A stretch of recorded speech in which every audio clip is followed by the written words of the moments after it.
अच्छा, ये info checklist मैंने प्रोवाइड की थी हसन, ये वाली ना सर, ये मैंने ईमेल की थी कल। हाँ, इससे क्या बोला जाता है, सिस्टम मसला कर रहा है, इसको वो करना है, नीचे से वो लगवानी है। क्या है? वो हाँ।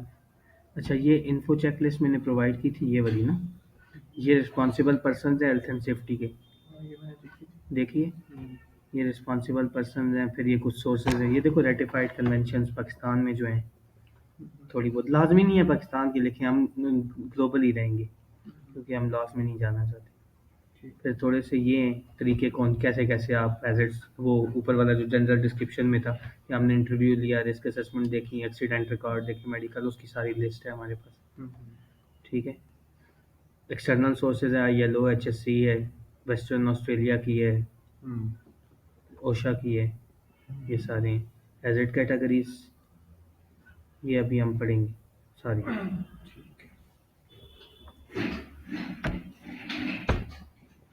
अब ये देखो हु माइट बी हार्म में उसने थोड़ी सी कैटेगरीज भी दी हैं, वर्कर हो सकते हैं, प्लम्बर हैं, पेंटर हैं, ऑपरेटर है, क्लीनर है, कॉन्ट्रैक्टर है। कॉन्ट्रैक्टर्स का देखो उसने अलग से लिखी हुई है, तुमने कोई कॉन्ट्रैक्टर हायर किया है तो उनके लिए हमने रिस्क असेसमेंट में ऐड किया हुआ है। विजिटर्स हैं या कोई भी विजिटर भी आते हैं ना डिफरेंट साइट्स पे, फाइनेंशियल रीजंस, ये सारी लिखी हुई हैं, वही जो हमने पढ़ी है। मोड ऑफ कम्युनिकेशन, कोई बात आपने कम्युनिकेट करनी है, अभी जो मैंने बताई थी वो टूल बॉक्स टॉक थी, बाकी मेमोज, ईमेल्स हैं, वीडियोस हैं, पोस्टर्स हैं, नोटिस बोर्ड, इस पे पूरे लेक्चर्स हैं आगे। और आखिर में हम एक पार्ट लिखेंगे, how will you follow up your report. ठीक है अब्दुल रब, तो उसमें ये वाला पार्ट जो आपको फॉलो अप है ना, ये वाली चीज़ें कि मैं ईमेल करूँगा, मैं मोबाइल रिमाइंडर लगाऊंगा, मैं ये करूँगा, मैं कैलेंडर नोटिस रखूँगा, गूगल रिमाइंडर, जो भी रिमाइंडर जिस टाइप का मैं लगाऊंगा वो। अभी हम हैजर्ड की कैटेगरीज पहले वाली 5 आ गई हैं समझ अब्दुल रब? जी जी। ठीक है। अब नेक्स्ट पार्ट पे जाते हैं। आप लोगों से पहले दिन मैंने पूछा था कि आपको क्यों लगता है कि ऑफिस में कोई हैजर्ड नहीं होगा? होगा। ऑफिस में भी हैजर्ड होते हैं, उसमें ये जो वाली कैटेगरी बहुत मेजर है, ये मैं हर अच्छी रिपोर्ट में लगा देता हूँ। कैटेगरी है work related upper limb disorders. तो अपर लिम्ब डिसऑर्डर्स, लिम्स क्या होती हैं? हमसे अपर लिम्स, ये जितना बैक वाला जितना भी एरिया है सब कुछ अपर लिम्स। अब मैं झुक के इस पोस्चर में काम कर रहा हूँ तो दैट मीन्स मुझे आपके पास अगर कंप्यूटर बेस्ड वर्कर्स हैं या फॉर एग्जांपल कोई ऐसी इंडस्ट्री है जिसमें जैसे ख़वातीन मशीनें चला रही होती हैं, सिलाई वाली, कोई भी इस किस्म की इंडस्ट्री है जिसमें बैठ के काम होता है या किसी एक रेपिटेशनल उस पे काम होता है, रेपिटेशन हो रही होती है, जैसे एक कीबोर्ड जो यूज़ कर रहा है वो रेपिटेशन कर रहा है। अगर मैं ऐसे पास्चर में पोजीशन अपनी। हाँ, आपकी पोजीशन, आप अगर फिक्स इस पोस्चर में कीबोर्ड यूज़ नहीं करते, आपकी ये बिल्कुल इसके साथ स्टेबल, इसके पूरे लॉज हैं, ठीक है, तो आप अपर लिम्ब डिसऑर्डर पे एक्सपोज हो रहे हैं। तो ऑफिसेज वगैरह में या कोई ऑफिस बेस्ड वर्क या कोई बैठ के करने वाले काम होते हैं, वहाँ पे work related upper limb disorders होते हैं। इसमें अर्गोनॉमिक्स आ सकता है। ठीक है, अर्गोनॉमिक्स मतलब आप जैसे बैठते हैं या वर्क स्टेशन डिज़ाइन। अब पुरानी कुर्सियाँ मैं दे दूँ, बेसिक जनरल किस्म की कुर्सियाँ मैं प्रोवाइड कर दूँ, लकड़ी वाली कुर्सियाँ जैसे सरकारी ऑफिस में होती हैं, और साथ में उन्हें वर्क स्टेशन का डिज़ाइन। अब ये देखिए, ये जो हमने टेबल्स बनवाए हैं ये खास हाइट पे बनवाए हैं, 2.6 या 2.7 इंच पे, ठीक है। अब इसके नीचे हमारी टांगे आराम से जाती हैं, हम चाहें तो बिल्कुल कमर अपनी स्ट्रेट, कुर्सी कुर्सी भी ऐसे बनी होती है कि उसके साथ कमर बिल्कुल एडजस्ट हो, तो वो अच्छा। अगर आपका वर्क स्टेशन डिज़ाइन ठीक नहीं है तब भी आप अपर लिम्ब डिसऑर्डर्स पे एक्सपोज होते हैं, ठीक है। इसके फिर अपने कंट्रोल्स हैं कि आप रीडिज़ाइन करें वर्क स्टेशन को, या आप वर्कर्स को ट्रेनिंग दें अच्छी करके, वर्कर्स को बैठने उठने का तरीका सिखाएं, वर्कर्स को कंप्यूटर, अगर आपके वो कहते हैं विजुअली, विजुअल प्रॉपर ट्रेनिंग। नहीं, ये जो कंप्यूटर यूज़ करते हैं इसके लिए एक खास वर्ड होता है, क्या वर्ड होता है, कहने वो हम बता देते हैं। फिर कंप्यूटर बेस्ड वर्क कर रहे हैं आपके वर्कर्स, तो आप उन्हें क्या प्रोवाइड करें? Proper posture training, posture training, redesign करें वर्क स्टेशन को, और chairs chairs, comfortable chairs provide करें, उनको फ्रीक्वेंट वर्क ब्रेक्स दें, उनको एक्सरसाइज करवाएं, एक्सरसाइज सेशन होना चाहिए या वीकली हो, या आप उनको, और फिर कोई उनकी हेल्थ सर्वेलेंस होनी आई चाहिए। डैमेज भी होगा ना। आई के लिए अलग है, अभी फिलहाल हम सिर्फ एर्गोनॉमिक्स पढ़ रहे हैं, ठीक है। फिर उनकी हम बैक चेकअप कराएं, हेल्थ सर्विलेंस प्रोग्राम उसको कहते हैं। हेल्थ सर्विलेंस जब भी होगी कि हेल्थ सर्विलेंस इंश्योर कराएं, और अगर किसी वर्कर को पेन्स ऑलरेडी हो रहे हैं उसको मेडिकल असिस्टेंस प्रोवाइड करें। फिर हमारे पास आ जाती है मैनुअल हैंडलिंग। मैनुअल हैंडलिंग का एजेट हर कंपनी हर जगह पे फिट होता है। मैनुअल हैंडलिंग कहते हैं मैनुअली किसी चीज़ को लिफ्ट करना। अब लिफ्टिंग मना नहीं है, लेकिन जो हैज़ार्डियस लिफ्टिंग है वो मना है। अब लिफ्टिंग में 4-5 किस्म की चीज़ें आती हैं जो उसको हैज़ार्ड बनाती हैं। सबसे पहले तो वेट अगर ज़्यादा है, फिर अगर वर्कर्स वर्कर्स को लिफ्टिंग की पोजीशन ये होनी चाहिए, आप जब पढ़ेंगे मैनुअल हैंडलिंग के कंट्रोल्स तो आपकी टमी तक हो, चेस्ट से ऊपर ना हो, पोस्चर कंधों पे या बिल्कुल। अबव हाइट ना हो, और नीचे भी ना हो। जो आपका ज़्यादा वेट वाली साइड है, फॉर एग्जांपल मैं एक चीज़ वो उठा रहा हूँ अपने जिसका वो टांगों पेट की के साथ तरफ। होनी चाहिए। टांगें एक खास लेंथ तक खुली होनी चाहिए, उठाते हुए आप एक खास विथ टांगे वाइड करके एक खास कमर वेट में आप झुकी ना हो, उठाएंगे। कमर हाँ, आपने सीधी हो। ट्रेनिंग ली होगी ना जी मैनुअल जी। हैंडलिंग की। ठीक है, तो मैनुअल हैंडलिंग ऐसे करनी चाहिए। ये सारे तरीके हैं। अगर आप समझते हैं कि मैनुअल हैंडलिंग इस तरह नहीं हो रही, आप इसको एजेड में डाल देंगे। आप कहेंगे अच्छा फिर लिफ्टिंग होती है, स्टूपिंग होती है, या आप घूम के अगर कोई वेट ऐसे उठा के ऐसे रख रहे हैं, वो भी मैनुअल बिल्कुल। हैंडलिंग का एजेड है। मैनुअल हैंडलिंग जब आप खोलेंगे एचएससी के थ्रू, ठहरे यहाँ से मैं आपको पूरी डायग्राम्स बताता हूँ मैनुअल हैंडलिंग कैसे होनी चाहिए कैसे नहीं होनी चाहिए।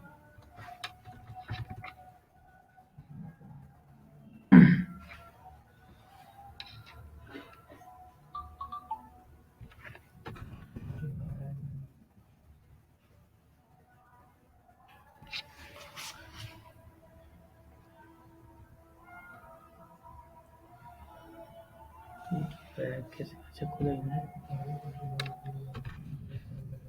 ये देखो स्लिप एंड ट्रिप में आईसी कंडीशन ये पहले से खुद ही खुल गया। ये नया डॉक्यूमेंट आया है कि आईसी कंडीशन भी स्लिप एंड ट्रिप का एजेड करती है। स्लिप एंड ट्रिप में बताता हूँ।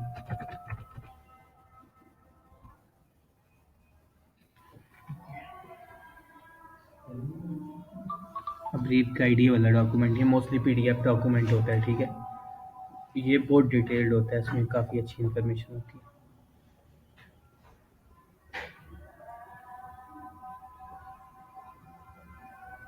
वो क्या लॉ क्या कहता है, या तो अवॉइड करो मैनुअल हैंडलिंग, नहीं हो सकती तो एक्सेस करो उसके एजेड्स को, और आखिर में रेडियोस। रिड्यूस करो मैनुअल हैंडलिंग।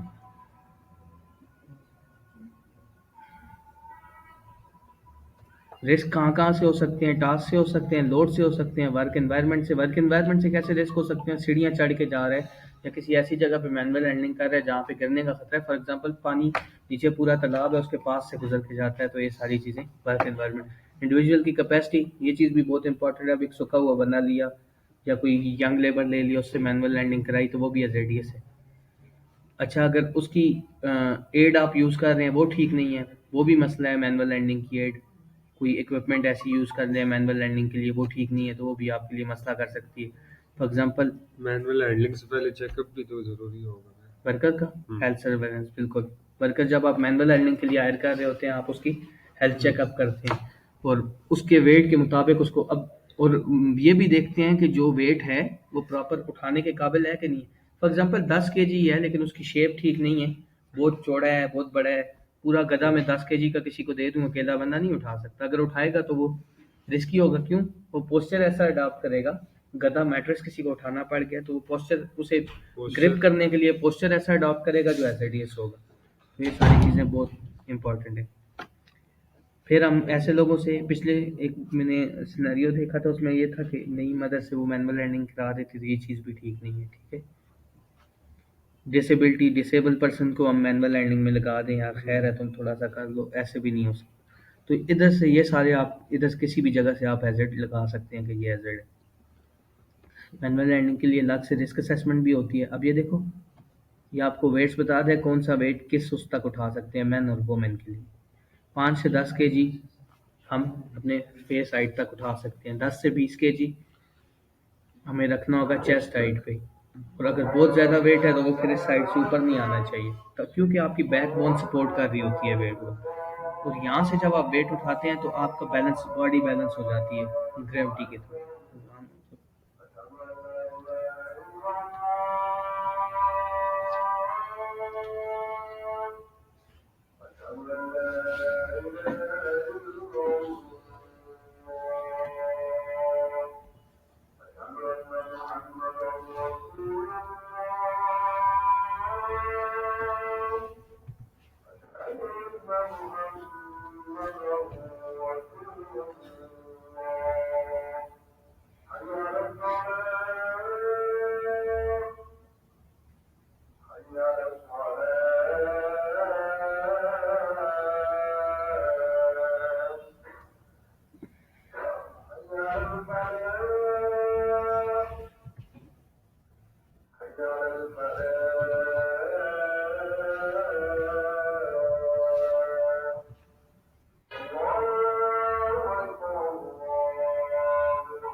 ठीक है जी, ये हमारे पास मैनुअल हैंडलिंग का फिर डिटेल डॉक्यूमेंट है। इसके अंदर से हमें कंट्रोल्स भी मिल जाएंगे जब आप करेंगे। अच्छा, ये टास्क में ये चीज़ें आती हैं, पुशिंग एंड पुलिंग हो रही है, फिर भी मैनुअल हैंडलिंग है। पुशिंग एंड पुलिंग है ZDS अगर ज़्यादा वेट पे हो रही है या उसकी वो ठीक नहीं है।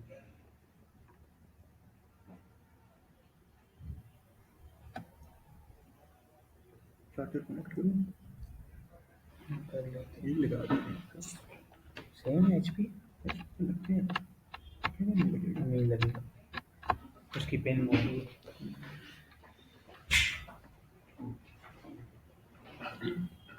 पता नहीं आपने बैटरी भी ज़्यादा निकाल दी, छोड़ दी। बस लैपटॉप ये जो लाइट जलती है घंटा को दिखा नहीं, इतना मेरा निकल जाता है 2 घंटे। अब ज़रा पुराना होता जा रहा है। फिर बैठ लिया टाइम निकाले।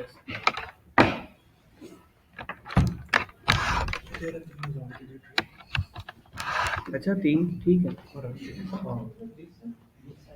तकरीबन 3.5 घंटे का।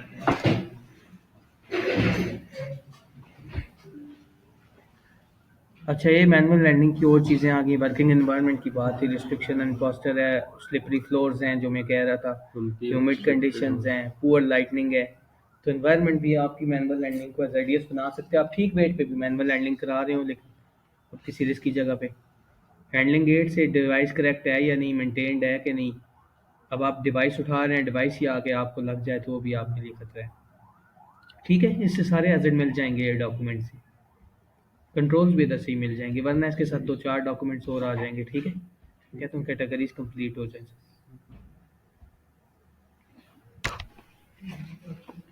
अच्छा, मैनुअल हैंडलिंग के बाद है load handling equipment. Manual handling की तरह लोड हैंडलिंग, लोड यानी कि वजन को जो इक्विपमेंट उठाती है उसका अब अलग से एजेड है। जैसे क्या चीज़? ये फोर्क लिफ्टर हो गया, फोर्कलिफ्ट, क्रेन हो गई, कोई टावर क्रेन हो गई, बुलडोजर हो गया, कोई भी चीज़ जो वजन उठाती है, चाहे हाइस्ट ही हो। एक वर्कशॉप्स के अंदर एक हाइस्ट होती है, उसके साथ हम वेट बांध के ऐसे गोल गोल घुमाते हैं, वो वजन इंजन उठाती है।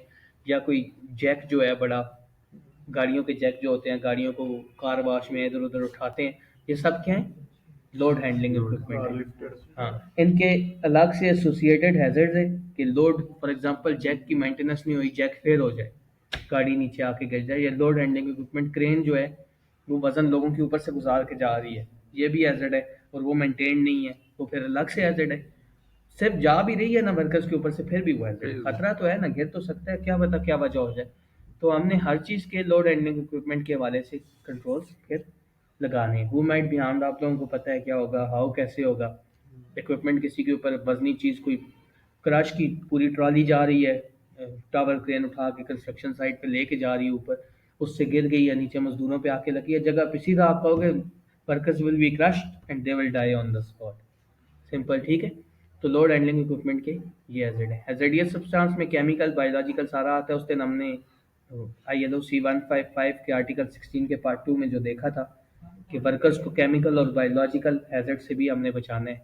हैजर्डियस सब्सटेंस कोई भी ऐसी चीज़ हवा में हो, या कोई केमिकल या कोई चीज़ जो आपको खतरा दे रही हो, चाहे वो बायोलॉजिकल है। ये लॉजिक। अगर कोई केमिकल इस्तेमाल हो रहा है तुम्हारी साइड पे नसर, तो उसकी सबसे इम्पोर्टेंट कंट्रोल कौन सा होगा केमिकल से बचने के लिए?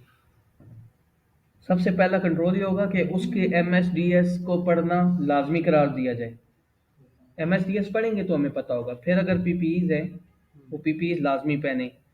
उसके लिए हमारे पास इमरजेंसी प्लान होना चाहिए। फॉर एग्जांपल किसी को केमिकल लग ही गया, आप कहते हो इस केमिकल के लगने के बाद उसको आंखों में पानी डालना चाहिए। अगर आंखों में एक्सपोज हो गया तो तुम कहोगे कि यार वहाँ पे वाटर वॉशिंग फैसिलिटीज़ होनी चाहिए।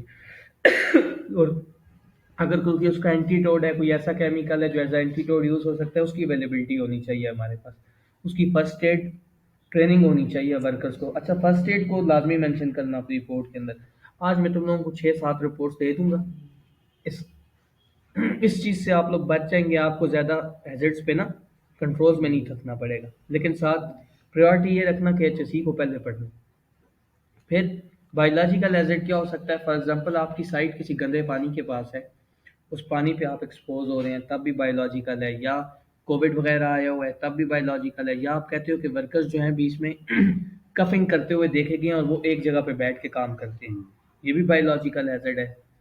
कोई और मौलिक बीमारी है, या आपकी वैक्सीनेशन नहीं हो रही प्रॉपरली, आप ऐसी साइट पे गंदे वर्कर्स के दरमियान में काम कर रहे हैं, या आप किसी बायोलॉजिकल एजेंट को एक्सपोज हो सकते हैं, जंगल में काम है, या किसी ऐसी साइट पे नसर वाली साइड पे कोई ना कोई बायोलॉजिकल एसिड अगर ये देखे, एजर्डियस सब्सटेंस तो पक्का है। जैसे आप कह रहे थे कि वाइब्रेशन के दौरान कोई स्पेसिफिक अगर आप फ्यूम लिख रहे हैं तो स्पेसिफिक उसको मेंशन करें, H2S गैस रिलीज हो रही है या कौन सी गैस रिलीज हो रही है, फिर सिंपल गूगल पे देखें वो गैस करती क्या है, एजर्डियस सब्सटेंस का पूरा एजर्ड आराम से बन जाएगा। कंट्रोल्स क्या होंगे कि लीकेज पहले सबसे पहले बंद करो, मशीन्स की मेंटेनेंस इंश्योर करो, गैस टेस्टिंग होनी चाहिए, हेल्थ सर्वेलेंस होनी चाहिए, वर्कर्स को पीपीईज पहनने चाहिए। सिंपल, आप बहुत आसान है ये एजर्ट लिखने और इनको कंट्रोल लिखने, ठीक है।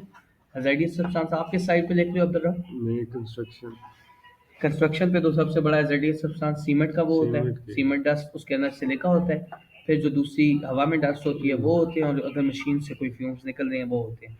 उसके कंट्रोल्स वही उस दिन मैंने बताया था, वही सप्रेसर बताया था, एयर में स्प्रे वो कर दो, फिर नेटिंग कर दो, फिर एग्जॉस्ट। एग्जॉस्ट सिस्टम लगाओ, तो ये सारी चीज़ें हैं, ठीक है। यहाँ तक कंट्रोल सम एज समझ आए साथ।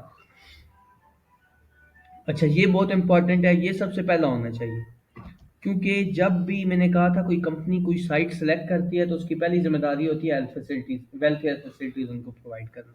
तो जब हेल्थ वेलफेयर वर्क एनवायरनमेंट आएगी तो इसका मतलब होगा आपकी बेसिक फैसिलिटीज, वॉशरूम्स, कोई साफ जगह, खाने की साफ जगह, और इस तरह की चीज़ें जो भी मतलब हेल्थ वेलफेयर के साथ जुड़ती हैं। ताज़ा हवा होनी चाहिए, लाइटनिंग प्रॉपर होनी चाहिए। ऐसी लाइट में, अब बिल्कुल लो लाइट में सीमेंट वाले कमरे में वर्कर से काम करवा रहा हूँ तो ये भी उनके साथ जाती है, ठीक है, प्रॉपर लाइट उन्हें प्रोवाइड। तो health welfare work environment, for example आप लिखते हैं कि वर्कर्स को साफ वॉशरूम्स नहीं मिलते, तो इसका मतलब है कि हेल्थ वेलफेयर वर्क एनवायरनमेंट ठीक नहीं है। या हाई टेम्परेचर है, आप वर्कर्स से किचन में काम करवा रहे हैं और कुछ भी आपने बंदोबस्त नहीं किया हुआ कि वो किचन में उनके लिए कूलिंग का बंदोबस्त नहीं। अब जो बड़े रेस्टोरेंट्स होते हैं किचन के अंदर एयर कंडीशनिंग सिस्टम होता है, एक और सिस्टम होता है उसका, अभी वो जैसे वो एक मॉल्स के साइड अंदर पे होता है। कूलिंग है, कहते हैं जी, साइड पे कूलिंग का, कैसे? कंस्ट्रक्शन साइड पे। आउटडोर, जी। अब आउटडोर के लिए अलग से है ना, आउटडोर अगर वो सनलाइट पे एक्सपोज हो रही है तो उनके लिए हम नेटिंग का बंदोबस्त करेंगे, वो जो वाइट कलर की शेड नेटिंग होती है, शेड प्रोवाइड करो, फिर उन्हें फ्रीक्वेंट वर्क ब्रेक्स दो, उन्हें जूसेस दो, उनके लिए जॉब रोटेशन, क्योंकि वर्क तो प्रॉपर वाइड, हाइड्रेशन। हाँ हाइड्रेशन करो, उनको जूसेस वगैरह दो। वर्क तो अवॉइड नहीं किया जा सकता, जाहिर है मजदूर हमेशा सबसे सख्त समझा जाता है, सख्त जान, तो उसकी इतनी कैपेसिटी तो है कि वो आउटडोर काम कर सके, लेकिन उसके लिए थोड़ी अरेंजमेंट्स हमने प्रॉपर करनी है। नेटिंग हो रेस्ट गई। रूम होने चाहिए कि रेस्ट वो रूम। रेस्ट करें, खाने के लिए प्रॉपर उनको कोल्ड रेस्ट जगह, room with proper equipments of, ये एसी होना है, ये। एसी अब आउटडोर थोड़ी लग सकता। नहीं नहीं, रेस्ट रूम। हाँ, रेस्ट रूम इक्विप्ड होना चाहिए एयर कंडीशनर के साथ।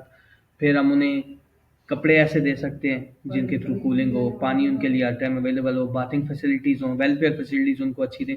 तो इस तरह हम आउटडोर भी कंट्रोल कर सकते हैं।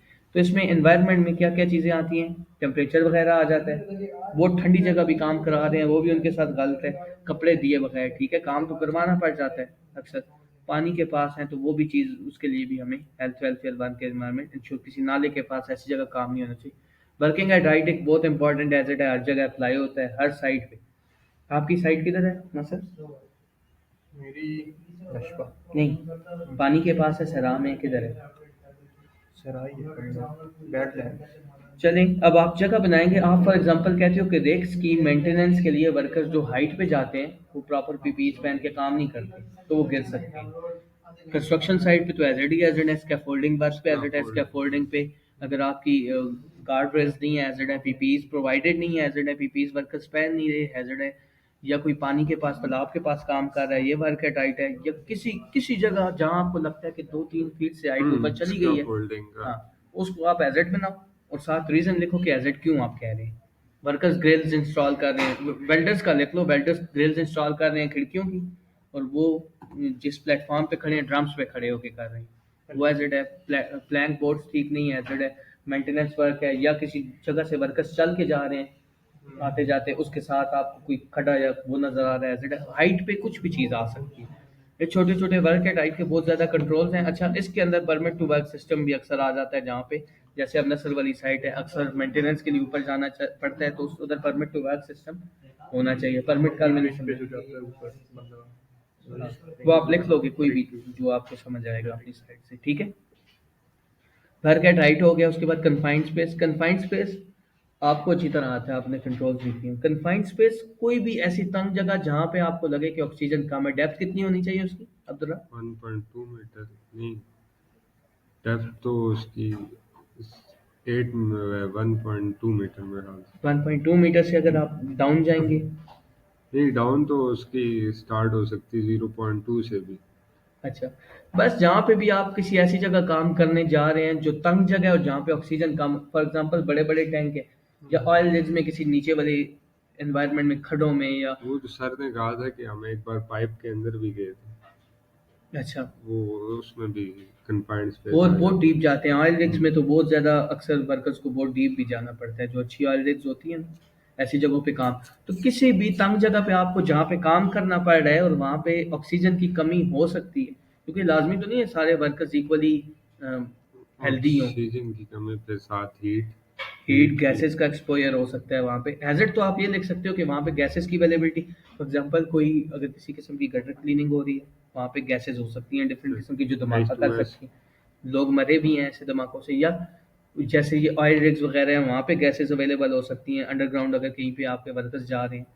और कोई कार वगैरह में किसी टैंक के अंदर, टैंक की क्लीनिंग के लिए, माइनिंग का जो होता है उसमें माइनिंग के अंदर, तो ये पक्का हैजर्ड है कंफाइंड पे, सबसे मेजर ऑयल हैजर्ड है। रिग में तो होगा ना, होगा होगा।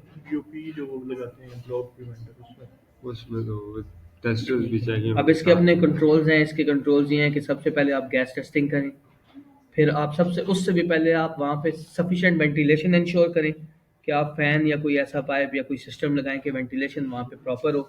फिर आप गैस टेस्टिंग करें, फिर आपके पास एक proper fire rescue equipments, team होनी चाहिए जो आउट स्टैंड स्टेशन बाय खड़ी हो, मैन। कम्युनिकेशन का तरीका होना चाहिए। मार्कर यहाँ पे देखो, बोर्ड मार्कर इसमें इधर ही होगा।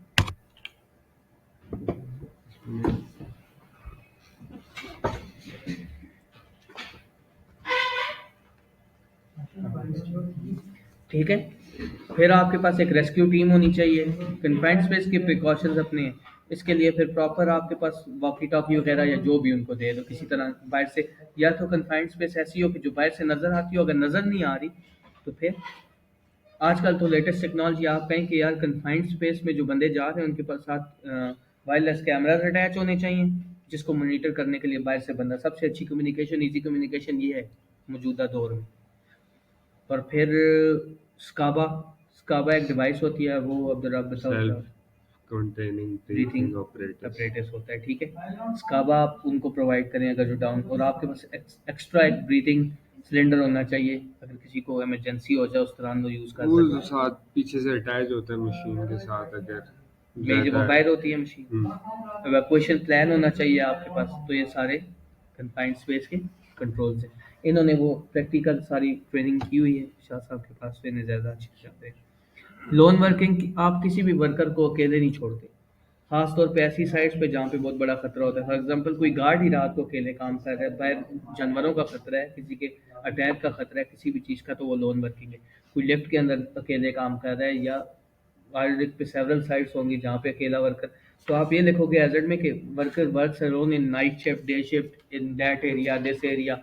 फिर उसके हाउ में लिखोगे कि यार उसको क्या हो सकता है। फॉर एग्जांपल रात को कोई उसका हार्ट फेलियर हो गया है, उसको कोई भी मेडिकल मसला हो गया, इमरजेंसी। हाँ मेडिकल इमरजेंसी, कहीं गिर गया है, कुछ लग गई है, तो वो इस पे मूवीज बनी हुई है पूरी पूरी। वो एक साइकिल वाली मूवी थी, साइकिलिस्ट जाता है, वो फंस जाता है पत्थरों की दरवार में, देखी नहीं?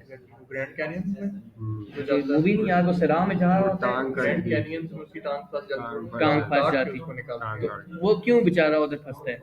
वो अकेला होता है और वो आवाजें देता रहता है, शोर मचाता रहता है, हेल्प के लिए कोई नहीं आता। तो इस तरह की चीज़ों को आपने लाजमी इंश्योर करना है, कोई लोन वर्कर ना हो, खासतौर पे नाइट शिफ्ट में अकेले वर्कर्स को छोड़ दिया जाता है, चूंकि बाहर भी अकेला ना हो। स्लिप एंड ट्रिप, स्लिप कहते हैं फिसलने को, और ट्रिप ठुडा खाने को, ठीक है। लेकिन हम जब भी अगर ट्रिप भी लिखना है तो हम कैटेगरी क्या लिखेंगे? Slips and trip. ठीक है ना सर, हम कैटेगरी स्लिप एंड ट्रिप लिखेंगे, चाहे आपने ट्रिप लिखना है स्लिप लिखना है। अब स्लिप के हैजर्ड को आप कैसे लिख सकते हैं कि एक मशीन है, कोई चीज़ है या कोई पाइप है, जैसे मैंने एक बताया था कि ऊपर से टैंकी लीक होने की वजह से लैंप के ऊपर पानी गिर रहा है, स्लिप का खतरा है, टाइल्स के ऊपर पानी, या वॉशरूम के अंदर, रेस्ट रूम के अंदर वर्कर जो है वो वेट छोड़ देता है वॉशरूम को। तो ये सारे एजेट किसमें, स्लिप में। ट्रिप में क्या आते हैं कि अगर आपकी ईंटें, कोई कंस्ट्रक्शन साइट पे ईंटें छोड़ के चला जाता है या ऑब्स्ट्रक्शंस कोई छोड़ के चला जाता है, आपके कोई मेंटेनेंस वर्कर अपने इक्विपमेंट फर्श पे ही छोड़ के चले जाते हैं, उठाते नहीं है प्रॉपरली, तो ये सब कुछ स्लिप एंड ट्रिप में आएगा। जो भी आपको, या स्टेयर केस अनइवन है, फ्लोर अनइवन है, या एकदम से ये आ जाता है, स्टेप आ जाता है जो नज़र नहीं आ रहा, विजिबल नहीं है, कलर नहीं है। हमारे इधर सीढ़ियों पे एक जगह आके स्टेप ऐसा आता है, लाइट का मुंह नज़र ही नहीं आता, हम समझते हैं स्टेप है, वो स्टेप है नहीं, वो ब्लैक ग्रेनाइट लगा हुआ है। तो ये सब, ये छोटी सी, हाँ, छोटी सी स्लिप एंड ट्रिप का एजेड लाइट के साथ भी एसोसिएटेड है। आप ये भी लिख सकते हो, low lighting in staircase area. और वहाँ पे स्टेयर केस है तो जाहिर ही बात है लाइट से नजर नहीं आएगा, स्टेप्स विजिबल नहीं होंगे तो गिर सकते हैं जी। कितने टाइम में ये इम्प्लीमेंट होगा महीने? क्या चीज़? ये जो लाइटनिंग, जब हम लाइटनिंग उस 2 पे हफ्ते में इम्प्लीमेंट हो सकती है, डिपेंड करता है ना कौन सा एरिया। आप अगर कहते हो लाइटनिंग इन स्टेयर केस तो जाहिर है 2-3 लाइट्स चाहिए, लेकिन अब वो कहते हो पूरी लॉबी की लाइटनिंग, आउटडोर लाइटनिंग, तो लाइटनिंग के सोर्स तक डिपेंड, कितनी बड़ी लाइटनिंग की आप बात कर रहे हो। आप स्लिप एंड ट्रिप है तो 2-3 लाइट्स चाहिए, स्टेयर केस के ऊपर वो काफ़ी है। 1 वीक 2 वीक। हाँ, 1-2 वीक में हो सकते हैं। अच्छा, ये बड़ा इंपॉर्टेंट एजेड है, हर जगह अप्लाई हो जाता है, movement of people and vehicles in the work place. इंसान और गाड़ियां जब वर्क प्लेस पे कैसे मूव करती हैं, फॉर एग्जांपल लॉज ये कहते हैं कि अलग अलग रास्ता होना चाहिए चलने वालों का और और उनका, उनकी स्पीड भी स्पीड कंट्रोल होनी certain चाहिए। speed। हैजर्ड आपने ढूंढना है कि व्हीकल्स कैसे हैजर्ड है।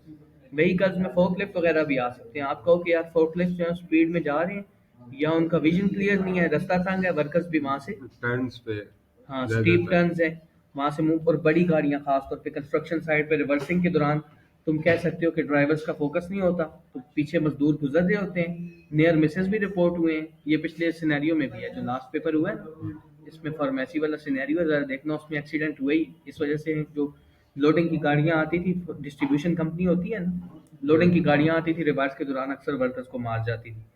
तो ये movement of people and vehicle का सबसे बड़ा कंट्रोल ये होता है कि पहले तो उनका रास्ता ये अलग कर दो, बैरिकेड कर दो, गाड़ियों का रास्ता इंसानों के साथ ओवरलैप ना करे। जहाँ पे ओवरलैप कर रहा है वहाँ पे वो होने चाहिए, क्या कहते हैं उनको, लाइट्स, ट्रैफिक लाइट्स नहीं होती, ट्रैफिक लाइट्स होनी चाहिए, ट्रैफिक लाइट्स हो, जेब्रा क्रॉसिंग हो, होने चाहिए। फ्लैग्स मैन होना चाहिए, एक बंदा अपॉइंटेड होना चाहिए। फिर ड्राइवर्स का लाइसेंस आप चेक करें, ड्राइवर्स को ट्रेनिंग दें, ठीक है, इस तरह की चीज़ें करके साइड पे एक स्पीड की भी स्पीड ब्रेकर्स लगाएं, रोड प्रॉपर करें, स्पीड लिमिट्स लगाएं, Speed सीसीटीवी limit। सर्वेलेंस करें, फाइंस करें, प्रोसिक्यूशन करें। अगर आपको कोई वर्कर लगता है कि ठीक नहीं ऑपरेट कर रहा, उसको दोबारा से ट्रेनिंग दें। मतलब हर तरह, और सुपरविजन होनी चाहिए, ठीक है। ये सारे कंट्रोल, जनरल कंट्रोल जो आप देते हैं। मैंने अयूब की रिपोर्ट में लिखा था कि वर्कर्स का नहीं, लोगों का और गाड़ियों का एक ही रास्ता है, जो अयूब की पार्किंग है दूसरे गेट से इमरजेंसी की तरफ। तो ये बहुत बड़ा हैजर्ड है। और उसमें मैंने हैजर्ड क्या लिखा था, मैंने कहा था अक्सर औकात एम्बुलेंस वगैरह या जो लोग इमरजेंसी में होते हैं वो स्पीड में जाते हैं, और उनकी स्पीड की वजह से जो पेडेस्ट्रियंस हैं वो खतरे में हैं। तो रास्ता बैरिकेड होना चाहिए, जेन्युइन चीज़ थी और अच्छा हैजर्ड था, वो मैं दिखा भी दूंगा। वर्क रिलेटेड ड्राइविंग, ये मैंने कहा था उन चीज़ों में आती है जहाँ पे काम की वजह से ड्राइविंग आउटडोर जाते हैं वर्कर्स दूर, जैसे टीसीएस वालों के वर्कर्स हो गए, शिपमेंट्स। शिपमेंट कंपनीज हो गई हैं बड़ी बड़ी, ठीक है। तो फिर ये ड्राइवर्स के अपने कंट्रोल्स हैं। ड्राइवर एक्सप्रेस पे मैंने वर्क रिलेटेड ड्राइविंग का हैजर्ड लिखा था कि वर्कर्स क्यों जाना पड़ता है, उनकी हेल्प, 2 ड्राइवर्स होने चाहिए, एक ड्राइवर नहीं होना चाहिए, उसकी हेल्प को कुछ हो जाए दूसरा ड्राइवर टेक ओवर कर ले, ठीक है। और फिर ड्राइवर्स की खास तौर पे इसमें ट्रेनिंग्स आ जाती हैं, ड्राइवर्स को ट्रेनिंग दी जाए, कम्युनिकेशन का सिस्टम दिया जाए, मोबाइल फ़ोन दिया जाए। अगर कम्युनिकेशन ऐसे जोन में जा रहे हैं जहाँ की कम्युनिकेशन पॉसिबल नहीं है, तो वहाँ उनके लिए कोई फैसिलिटीज़ अरेंज की जाएँ, ठीक है। तो वर्क रिलेटेड ड्राइविंग में ये आ जाते हैं।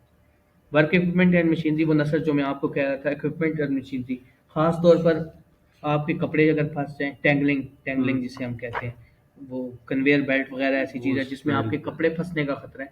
फिर हम इसका कंट्रोल ऐसे देते हैं कि क्लोथिंग से अवॉइड हाँ, करें। लूज क्लोथिंग नहीं होनी चाहिए, प्रॉपर ओवरऑल होना चाहिए।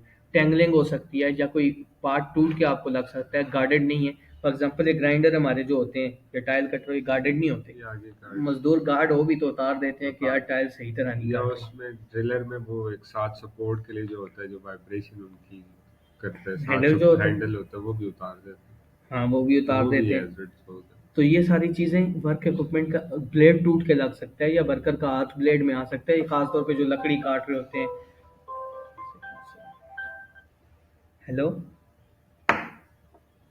जी जी,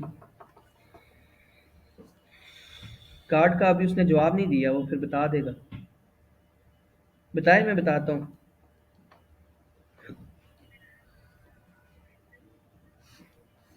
कोई मसला नहीं है, कैसी बातें कर। ओके, अच्छा, मशीन गार्डेड ना हो या मशीन का कोई लूज पार्ट हो। फॉर एग्जांपल नसर आप वाली मशीनरी में आपको लगता है कि मशीनरी घूम रही है, मुसलसल वाइब्रेट कर रही है, उसका कोई पार्ट टूट के वर्कर को लग सकता है या पूरी मशीन वर्कर के ऊपर गिर सकती है, तो वर्क इक्विपमेंट मशीनरी के हैजर्ड की कैटेगरी में फॉल करेगा। सबसे मेजर हैजर्ड आ गया जो आपकी कंपनी में लगता ही लगता है, नसर वाली में तो पक्का लगेगा, आप वाली में भी लगेगा, फायर। फायर की हजारों रीजन है। सबसे पहले ये क्या कहते हैं इलेक्ट्रिसिटी से, शॉर्ट सर्किट। शॉर्ट सर्किट से आपकी फायर हो सकती है। अगर कोई फ्लेमेबल लिक्विड्स आप रखते हैं उससे फायर हो सकती है। Combustible liquid, for example combustible material, cotton construction site पे लकड़ियां एक जगह स्टोर कर दी हैं या कोई गते एक जगह फेंक रहे हैं जहाँ पे बस सीधा सीधा वो लिखेंगे ना कि शॉर्ट सर्किट। खास तौर पे सिलेंडर रख के आग पे रोटी पका रहे हैं, वो तो जॉब साइट पे हाँ, परमिट ही नहीं तो है। फायर हर तरह से लग सकती है, हर जगह इसका खतरा होता है, हर साइड पे इसका खतरा होता है। किचन खास तौर पे, रेस्टोरेंट्स वगैरह, जैसे सेंटोरस में आग लगी है तो अब सेफ्टी ऑफिसर ढूंढ रहे हैं कि हमारे पास सेफ्टी ऑफिसर होनी चाहिए। उनकी फायर अरेंजमेंट्स भी मैंने देखी थी, कुछ खास अच्छी नहीं थी। बस एक राजस्थान में तो आई नहीं। ओवरऑल ये इनका नक्शा अप्रूव नहीं होता, उन्होंने फायर एग्जिट वगैरह रखे हुए हैं लेकिन उन्होंने कभी कोई ड्रिल नहीं की। अच्छा, फायर के लिए एक चीज़ बहुत इंपॉर्टेंट है, फायर ड्रिल। फायर ड्रिलिंग फिर फायर स्प्रिंकल सिस्टम मॉल वगैरह में, आप वाली साइड पे स्प्रिंकल सिस्टम होना चाहिए, ऑटोमेटिक अलार्म्स होने चाहिए। चलो ऑटोमेटिक अलार्म्स नहीं है तो मैनुअल अलार्म्स होने चाहिए। फिर पिछला जो पिछला वाला जो आपको सिनेरियो आया है वो मैं आपको भेजता हूँ, उसके अंदर फायर फायर के ऊपर एक्सटिंग्विशर। सवाल भी हैं और जवाब भी हैं, वो लाजमी पढ़ें। फायर के सारे कंट्रोल उसके अंदर हैं। आखिर में आ जाता है इलेक्ट्रिसिटी, करंट। Electric shock. ये ऑफिस वर्क में भी होता है कि फॉर एग्जांपल बोर्ड लगाए हुए हैं, बोर्ड डैमेज है, तार डैमेज है, तार के ऊपर टेपें लगी हुई हैं, आपको नजर आ रहा है कि तार जो है वो उसके सॉकेट ठीक नहीं है, स्विच टूटे हुए हैं, साथ में पानी के साथ contact। तारें यूज हो रही हैं या बोर्ड पानी में है, या इलेक्ट्रिसिटी के फिर सर्किट ब्रेकर्स नहीं लगे हुए बैक एंड पे, वायरिंग की मेंटेनेंस चेक नहीं किया गया अरसे से, बहुत अरसे से कोई रिस्पॉन्सिबल बंदा नहीं है, तो इलेक्ट्रिसिटी का हैजर्ड हर जगह अप्लाई होता है। सारी कैटेगरीज थी, ठहरे एग्जाम्पल। ये 5 करनी है मतलब। अब बताओ 5 इधर आदमी तुम्हारी साइड पे कितने हैजर्ड अप्लाई हो सकते हैं इनमें से? मेरी 21 है ना?